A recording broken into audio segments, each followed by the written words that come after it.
what's up, everybody? This is Gary Holt from Exodus and formerly from Slayer, and you're listening to The Razor's Edge.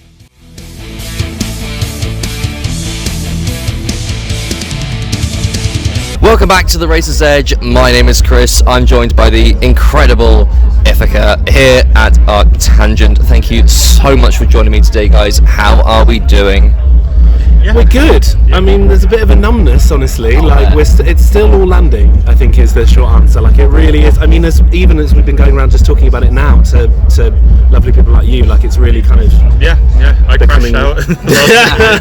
You'll be able to see that somewhere. That's too much. You didn't crash out. You had a very powerful moment of connection. That's what I would say. But yeah, it's crazy. I mean, I guess we'll just start with the elephant in the room. I'm sure you've been asked this all the time today, but obviously here at ArcTanGent, you just performed your last ever show as Ithaca. I think for a lot of people that's going to be one of the most memorable moments of the festival to see you guys do that.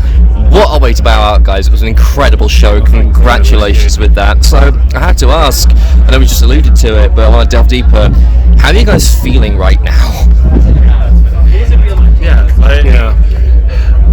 If you'd asked me 15 minutes ago, I'd say numb. I think it's starting to filter through now, like the reality of it, the finance. It's really strange because we've played so many shows together, and the shows themselves, go the same way generally. We have fun, we see our fans enjoying it, and we have that sort of conversational performance. But I couldn't look at the crowd this time. I couldn't look because it was making me too emotional, and then I turned around and I looked at everyone else and it made me emotional as well. Now it's good. So I think I'm feeling good, I'm feeling proud, but I'm also feeling like I can go cry. Yeah, you said it. What made you want ArcTanGent to be the final stop in Ithaca's journey?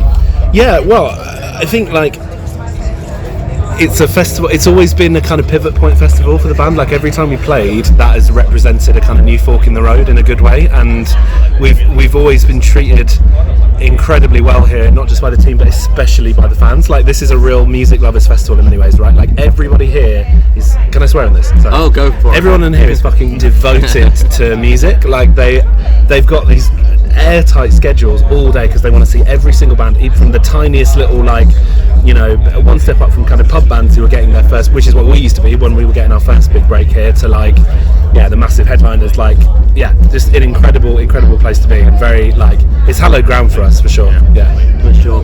Was it hard to come up with a final set list, if that makes sense?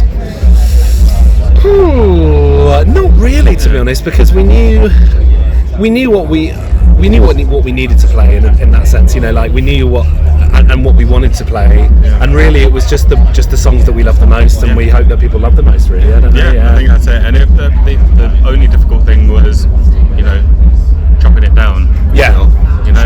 Fitting it to that sort of half-hour set instead, because there are songs that I'd love to play again. I know, knowing that you won't get to, it does feel strange that you couldn't include them. But I think we chose some hitters, ones that the fans will like, ones that we love playing. Absolutely. Is it something, I'm going to try and bring this around, is it something of a blessing to know that you're nearing the end of the era, rather than say a band that will just split up suddenly kind of thing? Yes, so I think one really important thing we've been trying to stress to people is we really wanted to do this with intention. We've known for a little while this has needed to come to an end for various reasons, but because we're ending very amicably and we still really care about each other, because we are still all reason, well as people, and the relationships are still alive, we could do this exactly how we wanted. As you say, many bands just flame out or really have terrible acrimonious breakups, and we've had almost the opposite.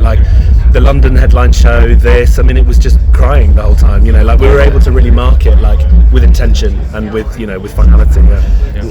I mean, obviously you do not have to go into any detail if you'd rather not, but is there sort of a pinpoint reason as to why this has had to come to an end? Life, just life. We're getting older. different priorities. You know, things change. Like, yeah. I mean, ultimately, like, speaking for me personally as one of the people who does a big chunk of the music writing, I just knew I was never going to be able to give people what they deserved. Like, I knew I was never going to be able to invest it, because the last record almost killed us. Like, because this has always just been a hobby for us. Like, we never thought about doing it for a career, so we just the priority was always what's the most fun and what's the kind of the best possible product we can make, and that honours our people. And yeah, there was just no way of doing that in another album, so that's why the last track was like trying to compress all of those ideas into just one final gift that we could give people, to be like, here's our kind of values, ideas, and maybe a little bit of a hint of where we would have gone, but that's it. Yeah, I was going to ask that final song is just one of the most epic things I've heard in a long time. Was it difficult to try and? I presume you went into that knowing this is going to be our swan song. Yes. Was that hard to write, or did you just go with it and it just? It was shockingly not that difficult to write. Actually, Right. It really came together very, very naturally. Like, we had some of the elements for a while, and then it flowed really naturally. It was quite painless, partly because we didn't have the burden of trying to fit it into anything else. You know, like, we didn't have to think about like any other priorities, like scheduling labels, singles, whatever. We were just like, what do we want to say as our last thing? And so we threw everything at the wall. Like, we could have all the tools in the toolbox. Like Indian kind of Vedic chanting, keys, brass. Like a bit that sounds like the Police, a bit that sounds like all this sort of stuff. So yeah, it flowed very naturally. Honestly, it wasn't difficult. Yeah. Fair enough. Is it the end of making music for all of you, or do you intend to like form new projects or be creative in other avenues, kind of thing? You're going to start soundtracks, Dom. That's what I want to do. Yeah, brilliant. Yeah, soundtrack in the next Fincher film. Hell yeah. So Cyberpunk. Yeah, David, hire me, please. Yeah. If you're listening, if you're listening, yeah. But no, I'd love to do that. Oh, really? Yeah. Something cozy. Yeah. I'm working on something else. Okay. But it will be so radically different to this that I don't think anyone who liked us will like it. So, and it will be everything about it will be fundamentally really, really, really different. Like, almost unrecognisable. Emphasis on fun. But emphasis on fun. Exactly. Yeah, we put the fun in fundamentally different. Fair enough. I'm partly joking with this one, but also I'm slightly curious. If it is indeed the end, why are you doing this? Why are you doing the press? Why still talk to people? Yeah, that's a good question. That's a good question. All right, see you later. Yeah. That's the end. Yeah. No, Matt, our PR, offered it, and I was like, yeah, sure. Like, if people want to talk to us, like, obviously we care so much about this band, and we've given so much of ourselves, like, body and soul and everything to it. So if people are curious, like, we're more than happy to talk to it. And it's, I don't know, again, as part of the thing of marking it with intentionality, it's like, it's really nice to kind of, not be funny, but have little kind of victory laps almost, going around and being able to like talk it up a bit, because we are so proud of what we've done. I don't know. Sorry. Yeah, no, like 100% that, and it's nice. You're going into it in such a different mindset, because you're not plugging anything, you're not promoting, you're not thinking about the next album cycle, or we've got this tour coming up. It's just, we get to chat to people who want to know stuff about us, and like, I think we owe it to the fans, because we get so much from them. They deserve to, have this line drawn under it and hear what we're, feeling after playing it. And to know that we care so much. Like, we do care so much about this. Like, we did not take any of these decisions lightly. You know what I mean? Yeah. Well, I'm looking forward to hearing, Jamila's interviews. Yeah, exactly. Just see.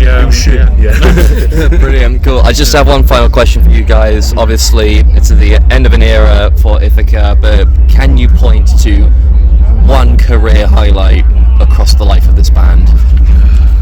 Going to the States was insane. I was going to say America. Yeah, it was America. 100%. Yeah, that's always been such a. Never in my wildest dreams did I think I'd be in a band that could go to America. Yeah. Like, and it was fucking. I still just sometimes think about it. Like, when I'll be walking around Sainsbury's, and I'll remember like walking around the supermarket in Texas. Yeah. And it was like, I was there to play gigs. Like, what are you talking about? Like, this is completely bananas. Like, we got loads of great stories out of it, and like I don't know, it was Driving through unbelievable. a hurricane to a dispensary. Yes, exactly. That is exactly a true story. Like, that to me was like, I can't believe it. Like, when we played in New York, there were people who'd come all the way from other states, Philadelphia, Jersey, all these other places, just to come and watch us. I was like, what is going on here? Like, it was insane. Brilliant. Yeah. Lastly, what's your favourite Ithaca song of all time? Oh, that's a good one. Favourite of all time, Impulse Crush. Yeah, Maybe. I think they fear us is the best. My favourite is the last one, honestly. Like, I know that sounds lame, but like, it's the most kind of, because I put so much care and thought into it, and it feels like the most kind of complete expression of like what we were always trying to do. Yeah. And it's, I don't know, it's really I find it really moving, which might sound a bit obnoxious, but it was because the emotions are so authentic. Like, I really was feeling a deep sense of grief while I was writing it, and wanted to like make it very kind of funereal, and like being able to like have some of the culture stuff, like the Indian chanting and all this stuff. Like, it's super personal and profound. And also sweet Iron Maiden harmonies, Exactly. We always wanted to do that. There you go. I'm going to change my answer. Yeah. I think mine is before I joined the band, when we used to tour together on different bands, playing house shows, and you'd come out to the Terminator 2. Yeah, that's true. We used to do a god-awful cover of the Terminator 2 soundtrack. And that's my favourite, because it's just, what a riff. a core memory for me. Absolutely right. 100%. Brilliant. Cool. That's all I've got, guys. Thank you so much for joining me, and if I must say, it's an absolute pleasure to get to talk to you on the day of your final outing as the amazing Ithaca. Really means a lot. Thank you so much. Thanks for thank having you. us, dude. It's a pleasure. Anytime. My name's Chris. I'm with The Razor's Edge. We'll see you in the next one.